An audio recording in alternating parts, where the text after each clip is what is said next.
teman-teman petani hebat di seluruh Indonesia. Pernahkah kalian melihat tumpukan jerami yang melimpah setelah panen? Seringkali jerami ini dianggap limbah dan akhirnya dibakar begitu saja. Asapnya mengepul, mengganggu pernapasan, dan sayangnya, membakar jerami itu seperti membakar uang dan nutrisi berharga. Padahal, di dalam setiap helai jerami kering itu tersimpan harta karun tersembunyi untuk kesuburan tanah kita. Ya, jerami adalah sumber pupuk organik alami yang luar biasa. Kenapa jerami begitu istimewa? Karena jerami kaya akan unsur hara esensial yang dibutuhkan tanaman seperti nitrogen, fosfor, dan kalium, atau yang biasa kita kenal dengan N panjang dan K. Selain itu, ada juga kandungan silika yang bisa memperkuat batang tanaman dan melindunginya dari serangan hama. Jadi, daripada membakarnya dan melepaskan semua nutrisi itu ke udara, kenapa tidak kita kembalikan lagi ke tanah? Dengan mengolah jerami menjadi pupuk, kita tidak hanya menyuburkan lahan secara alami, tapi juga memperbaiki struktur tanah, membuatnya lebih gembur, dan meningkatkan kemampuannya menahan air. Ini artinya, saat musim kemarau, tanah kita tidak akan cepat kering. Luar biasa kan? Di video kali ini, saya akan berbagi panduan lengkap, langkah demi langkah, cara super mudah mengubah limbah jerami menjadi emas hitam bagi pertanian kita. Prosesnya sederhana, tidak butuh alat-alat canggih, dan yang pasti bisa menghemat biaya pembelian pupuk kimia secara signifikan. Bayangkan, dengan modal jerami yang sudah ada, kita bisa mendapatkan pupuk berkualitas tinggi untuk musim tanam berikutnya. Tanah jadi lebih sehat, hasil panen meningkat, dan lingkungan pun terjaga. Siap untuk memulai revolusi hijau dari sawah kita sendiri? Yuk, kita mulai. Langkah pertama yang harus kita lakukan adalah mengumpulkan jerami. Setelah proses panen dan perontokan padi selesai, kumpulkan jerami di satu tempat yang cukup luas dan teduh. Kalau bisa, jangan terkena sinar matahari langsung secara berlebihan, agar proses dekomposisi atau pengomposan bisa berjalan optimal. Jangan khawatir kalau jumlahnya sangat banyak, karena semakin banyak jerami yang kita olah, semakin banyak pula pupuk yang akan kita dapatkan. Setelah terkumpul, langkah kedua adalah mencacah jerami. Kenapa harus dicacah? Tujuannya adalah untuk memperluas permukaan jerami sehingga mikroorganisme pengurai bisa bekerja lebih cepat. Semakin kecil ukuran potongan jerami, semakin cepat pula proses pengomposan selesai. Kalian bisa mencacahnya secara manual menggunakan parang atau sabit, atau jika punya, bisa menggunakan mesin pencacah sederhana. Usahakan ukurannya sekitar 5-10 cm. Memang butuh sedikit tenaga ekstra, tapi percayalah, hasilnya akan sepadan. Sekarang kita masuk ke bagian yang paling seru, yaitu proses pembuatan komposnya. Ada dua metode utama yang bisa kalian pilih.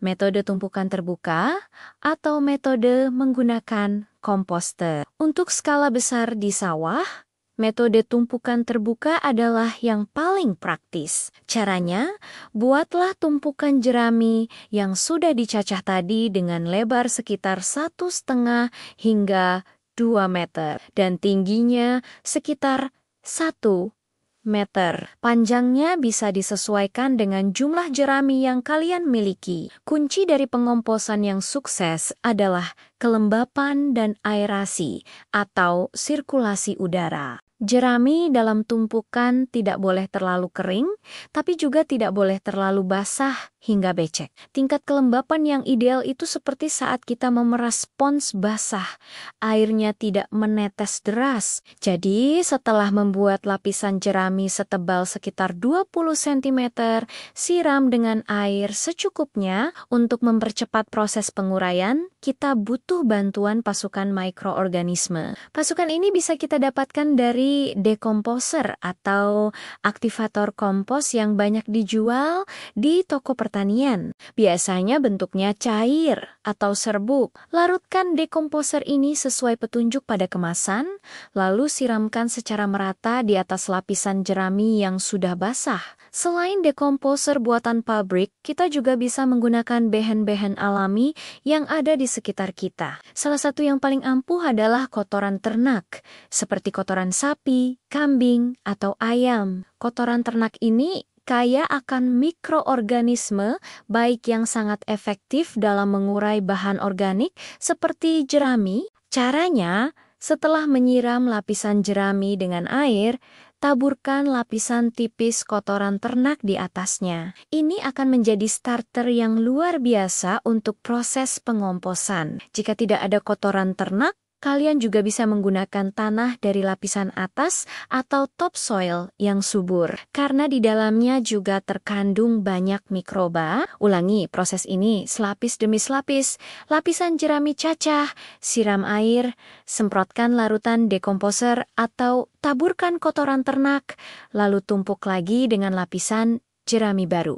Lakukan terus hingga tumpukan mencapai ketinggian ideal sekitar 1 hingga 1,5 meter. Ketinggian ini penting untuk menjaga panas di dalam tumpukan. Karena proses pengomposan akan menghasilkan panas yang bisa mencapai 50 hingga 70 derajat Celcius. Panas ini berfungsi untuk membunuh biji-biji, gulma, dan patogen penyakit yang mungkin ada di dalam jerami. Nah, setelah tumpukan selesai dibuat, pekerjaan kita belum berakhir. Kita perlu merawat tumpukan kompos ini. Langkah selanjutnya adalah pembalikan. Sekitar 1 atau 2 minggu sekali, tumpukan kompos ini harus kita balik. Tujuannya adalah untuk memberikan oksigen kepada mikroorganisme yang bekerja di dalamnya, dan juga untuk meratakan proses dekomposisi. Gunakan garu atau cangkul untuk membalik tumpukan.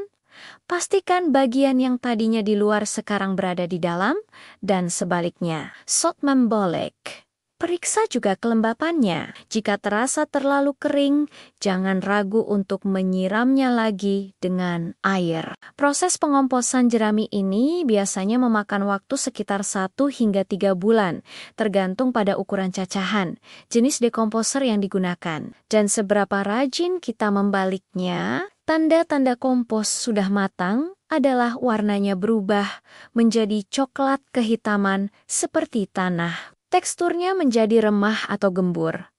Tidak lagi berbentuk seperti jerami, dan baunya seperti tanah hutan yang segar, tidak berbau busuk. Jika sudah seperti ini, selamat. Pupuk kompos jerami super subur buatan kalian sudah siap digunakan. Lalu bagaimana cara menggunakannya? Sangat mudah. Pupuk kompos jerami ini bisa digunakan sebagai pupuk dasar sebelum tanam. Tebarkan secara merata di lahan sawah atau bedengan sayuran kalian. Lalu campurkan dengan tanah menggunakan cangkul atau traktor. Dosisnya bisa sekitar 5 hingga 10 ton per hektar, tergantung kondisi kesuburan tanah awal. Semakin rutin kita memberikan kompos, maka kebutuhan pupuk kimia akan semakin berkurang dari waktu ke waktu. Selain sebagai pupuk dasar, kompos ini juga bisa digunakan sebagai mulsa organik, tebarkan di sekitar pangkal tanaman untuk menjaga kelembapan tanah, menekan pertumbuhan gulma,